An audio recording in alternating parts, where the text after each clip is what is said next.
ओम शांति। 24 जनवरी साकार मुरली। मीठे बच्चे, रूहानी सर्जन तुम्हें ज्ञान योग की फर्स्ट क्लास वंडरफुल खुराक खिलाते हैं। यही रूहानी खुराक एक दो को खिलाते सबके खातिर करते रहो। प्रश्न: विश्व का राज्य भाग्य लेने के लिए कौन सी एक मेहनत करो, पक्की पक्की आदत डालो? उत्तर: ज्ञान के तीसरे नेत्र से अकाल तख्त नशीन आत्मा भाई को देखने की मेहनत करो। भाई भाई समझ सभी को ज्ञान दो। पहले खुद को आत्मा समझ फिर भाइयों को समझाओ। यह आदत डालो तो विश्व का राज्य भाग्य मिल जाएगा। इसी आदत से शरीर का भान निकल जाएगा। माया के तूफान व बुरे संकल्प भी नहीं आएंगे। दूसरों को ज्ञान का तीर भी अच्छा लगेगा। ओम शांति। ज्ञान का तीसरा नेत्र देने वाला रूहानी बाप बैठ रूहानी बच्चों को समझाते हैं। ज्ञान का तीसरा नेत्र सिवाय बाप के और कोई दे नहीं सकता। अभी तुम बच्चों को ज्ञान का तीसरा नेत्र मिला है। तुम जानते हो अब यह पुरानी दुनिया बदलने वाली है। बेचारे मनुष्य नहीं जानते कि कौन बदलाने वाला है और कैसे बदलाते हैं, क्योंकि उन्हों को ज्ञान का तीसरा नेत्र ही नहीं है। तुम बच्चों को अभी ज्ञान का तीसरा नेत्र मिला है, जिससे तुम सृष्टि के आदि मध्य अंत को जान गए हो। यह है ज्ञान की सैक्रिन। सैक्रिन की एक बूंद भी कितनी मीठी होती है। ज्ञान का भी एक ही अक्षर है मन मना भव। अपने को आत्मा समझ बाप को याद करो। बाप शांति धाम और सुखधाम का रास्ता बता रहे हैं। बाप आए हैं बच्चों को स्वर्ग का वर्षा देने, तो बच्चों को कितनी खुशी रहनी चाहिए। कहते भी हैं खुशी जैसी खुराक नहीं। जो सदैव खुशी मौज में रहते हैं उनके लिए वह जैसे खुराक होती है। 21 जन्म मौज में रहने की यह जबरदस्त खुराक है। यही खुराक सदैव एक दो को खिलाते रहो। तुम श्रीमत पर सभी की रूहानी खातरी करते हो। सच्ची सच्ची खुश खैराफत भी यह है। किसी को बाप का परिचय देना। मीठे बच्चे जानते हैं बेहद के बाप द्वारा हमको जीवन मुक्ति की खुराक मिलती है। सतयुग में भारत जीवन मुक्त था, पावन था। बाप बहुत बड़ी ऊंची खुराक देते हैं। तब तो गायन है, अति इंद्रिय सुख पूछना हो तो गोप गोपियों से पूछो। यह ज्ञान और योग की कितनी फर्स्ट क्लास वंडरफुल खुराक है, और यह खुराक एक ही रूहानी सर्जन के पास है और किसी को यह खुराक का मालूम ही नहीं है। बाप कहते हैं मीठे बच्चों, तुम्हारे लिए हथेली पर सौगात ले आया हूँ। मुक्ति जीवन मुक्ति की यह सौगात मेरे पास ही रहती है। कल्प कल्प मैं ही आकर तुमको देता हूँ, फिर रावण छीन लेता है। तो अभी तुम बच्चों को कितना खुशी का पारा चढ़ा रहना चाहिए। तुम जानते हो हमारा एक ही बाप टीचर और सच्चा सच्चा सद्गुरु है, जो हमको साथ ले जाते हैं। मोस्ट बिलोवेड बाप से विश्व की बादशाही मिलती है।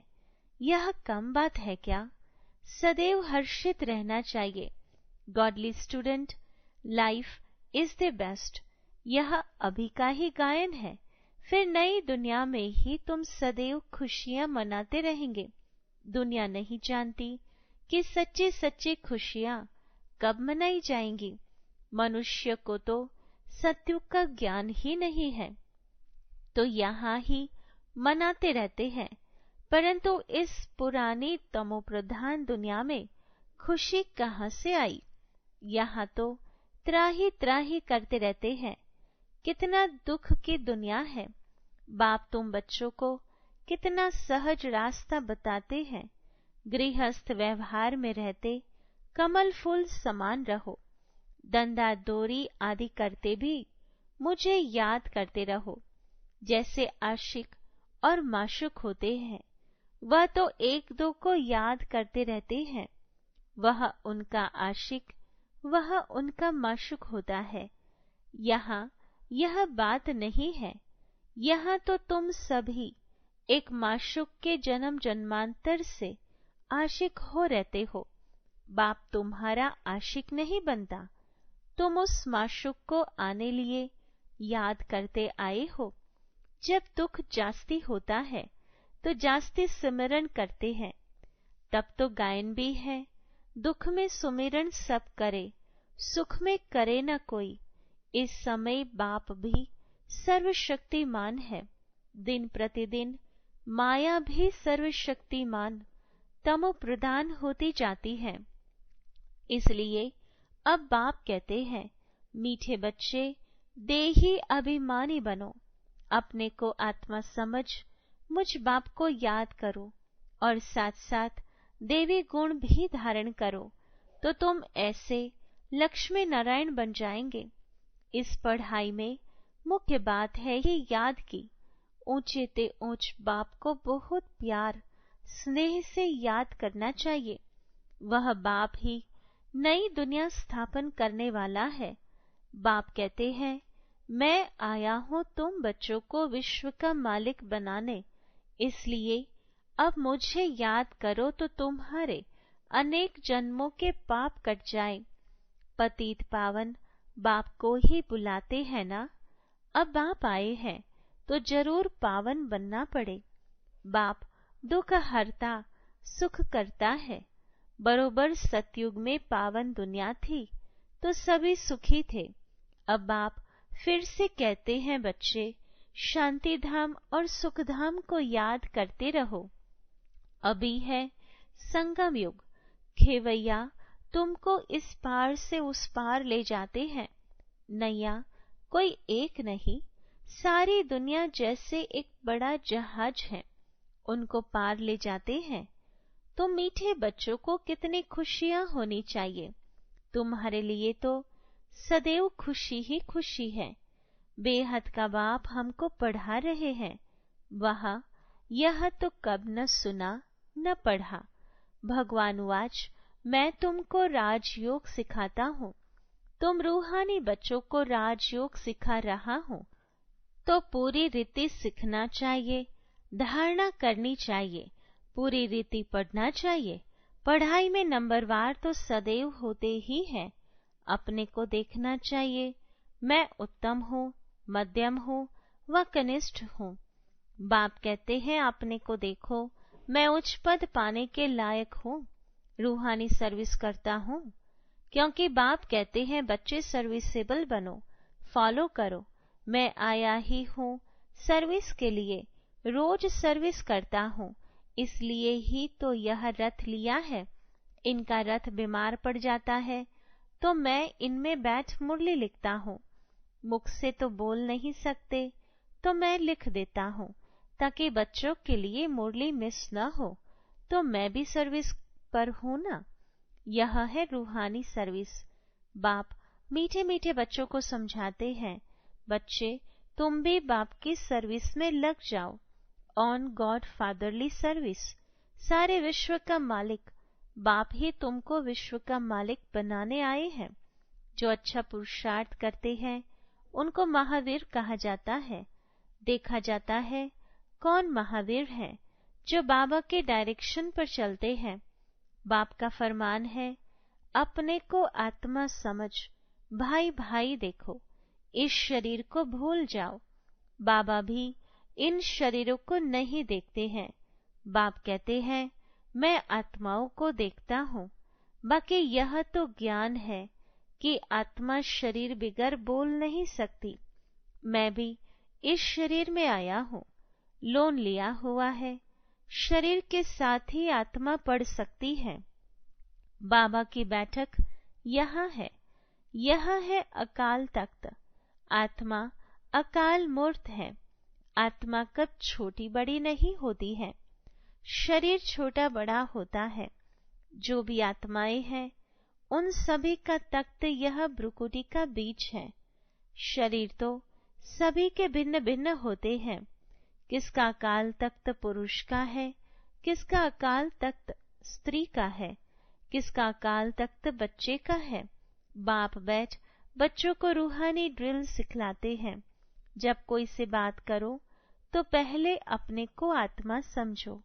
हम आत्मा फलाने भाई से बात करते हैं। बाप का पैगाम देते हैं कि शिव बाबा को याद करो, याद से ही जंग उतरनी है।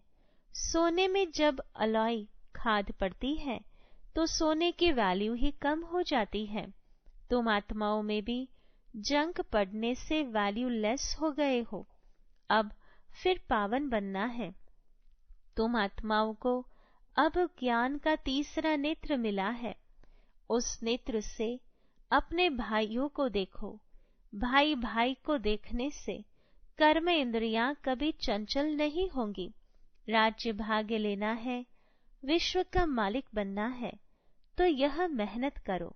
भाई भाई समझ सभी को ज्ञान दो, तो फिर यह आदत पक्की हो जाएगी। सच्चे सच्चे ब्रदर्स तुम सभी हो। बाप भी ऊपर से आए हैं, तुम भी आए हो। बाप बच्चों सहित सर्विस कर रहे हैं। सर्विस करने की बाप हिम्मत देते हैं। हिम्मत मर्दा तो यह प्रैक्टिस करनी है। मैं आत्मा भाई को पढ़ाता हूँ। आत्मा पढ़ती है ना, इसको स्पिरिचुअल नॉलेज कहा जाता है, जो रूहानी बाप से ही मिलती है। संगम पर ही बाप आकर यह नॉलेज देते हैं कि अपने को आत्मा समझो। तुम अशरीरी आए थे, फिर यहाँ शरीर धारण कर तुमने 84 जन्म पाठ बजाया है। अब फिर वापस चलना है, इसलिए अपने को आत्मा समझ भाई भाई की दृष्टि से देखना है। यह मेहनत करनी है, अपनी मेहनत करनी है, दूसरे में हमारा क्या जाता। चैरिटी बिगिन्स एट होम, अर्थात पहले खुद को आत्मा समझ फिर भाइयों को समझाओ तो अच्छी रीति तीर लगेगा। यह जौहर भरना है, मेहनत करेंगे तभी उच्च पद पाएंगे। बाप आए है फल देने लिए तो मेहनत करनी पड़े, कुछ सहन भी करना पड़ता है। कोई उल्टी सुल्टी बात बोले तो तुम चुप रहो। तुम चुप रहेंगे तो फिर दूसरा क्या करेगा। ताली दो हाथ से बजती है। एक ने मुख की ताली बजाई, दूसरा चुप कर दे तो वह आपे ही चुप हो जाएंगे। ताली से ताली बजने से आवाज हो जाता है। बच्चों को एक दो का कल्याण करना है। बाप समझाते हैं, बच्चे सदैव खुशी में रहने चाहते हो तो मन मना भव, अपने को आत्मा समझ बाप को याद करो। भाइयों आत्माओं तरफ देखो, भाइयों को भी यह नॉलेज दो। योग कराते हो तो भी अपने को आत्मा समझ भाइयों को देखते रहेंगे तो सर्विस अच्छी होगी। बाबा ने कहा है भाइयों को समझाओ। भाई सभी बाप से वर्षा लेते हैं। यह रूहानी नॉलेज एक ही बार तुम ब्राह्मण बच्चों को मिलती है। तुम ब्राह्मण हो फिर देवता बनने वाले हो। इस संगम युग को थोड़े ही छोड़ेंगे, नहीं तो पार कैसे जाएंगे, कूदेंगे थोड़े। यह वंडरफुल संगम युग है, तो बच्चों को रूहानी यात्रा पर रहने की आदत डालनी है। तुम्हारे ही फायदे की बात है। बाप की शिक्षा भाइयों को देनी है। बाप कहते हैं मैं तुम आत्माओं को ज्ञान दे रहा हूँ, आत्मा को ही देखता हूँ। मनुष्य मनुष्य से बात करेंगे तो उनके मुंह को देखेंगे ना। तुम आत्मा से बात करते हो तो आत्मा को ही देखना है। बल शरीर द्वारा ज्ञान देते हो, परंतु इसमें शरीर का भान तोड़ना होता है। तुम्हारी आत्मा समझती है परमात्मा बाप हमको ज्ञान दे रहे हैं। बाप भी कहते हैं आत्माओं को देखता हूँ। आत्माएं भी कहती हैं हम परमात्मा बाप को देख रहे हैं। उनसे नॉलेज ले रहे हैं। इसको कहा जाता है स्पिरिचुअल ज्ञान की लेन देन, आत्मा की आत्मा के साथ। आत्मा में ही ज्ञान है, आत्मा को ही ज्ञान देना है। यह जैसे जौहर है, तुम्हारे ज्ञान में यह जौहर भर जाएगा तो किसी को भी समझाने से झट तीर लग जाएगा। बाप कहते हैं प्रैक्टिस करके देखो, तीर लगता है ना। यह नई आदत डालनी है तो फिर शरीर का भान निकल जाएगा। माया के तूफान कम आएंगे, बुरे संकल्प नहीं आएंगे, क्रिमिनल आई भी नहीं रहेगी। हम आत्मा ने 84 का चक्र लगाया, अब नाटक पूरा होता है। अब बाबा की याद में रहना है। याद से ही तमो प्रधान से सतो प्रधान बन सतो प्रधान दुनिया के मालिक बन जाएंगे। कितना सहज है। बाप जानते हैं बच्चों को यह शिक्षा देना भी मेरा पाठ है, कोई नई बात नहीं। हर 5000 वर्ष बाद हमको आना होता है। मैं बंधायमान हूँ, बच्चों को बैठ समझाता हूँ। मीठे बच्चे, रूहानी याद की यात्रा में रहो तो अंत मते सो गति हो जाएगी। यह अंत काल है ना। माम एकम याद करो तो तुम्हारी सदगति हो जाएगी। यह देही अभिमानी बनने की शिक्षा एक ही बार तुम बच्चों को मिलती है। कितना वंडरफुल ज्ञान है। बाबा वंडरफुल है तो बाबा का ज्ञान भी वंडरफुल है। कब कोई बता न सके। अभी वापस चलना है, इसलिए बाप कहते हैं मीठे बच्चों यह प्रैक्टिस करो। अपने को आत्मा समझ आत्मा को ज्ञान दो। तीसरे नेत्र से भाई भाई को देखना है, यही बड़ी मेहनत है। अच्छा, मीठे मीठे सिकिलते बच्चों प्रति माता पिता बाप दादा का याद प्यार और गुड मॉर्निंग। रूहानी बाप के रूहानी बच्चों को नमस्ते। रूहानी बच्चों के रूहानी बाबा को याद प्यार गुड मॉर्निंग और नमस्ते। धारणा के लिए मुख्य सार। पहली पॉइंट, जैसे बाप बच्चों के रूहानी सर्विस पर आए हैं, ऐसे बाप को फॉलो कर रूहानी सर्विस करनी है। बाप के डायरेक्शन पर चल खुशी की खुराक खानी और खिलानी है। दूसरी पॉइंट, कोई उल्टी सुलटी बात बोले तो चुप रहना है, मुख की ताली नहीं बजानी है, सहन करना है।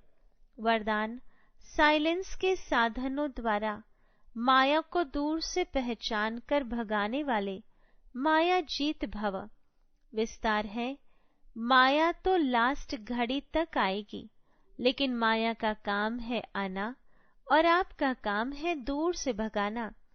माया आवे और आपको हिलाए, फिर आप भगाओ, यह भी टाइम वेस्ट हुआ।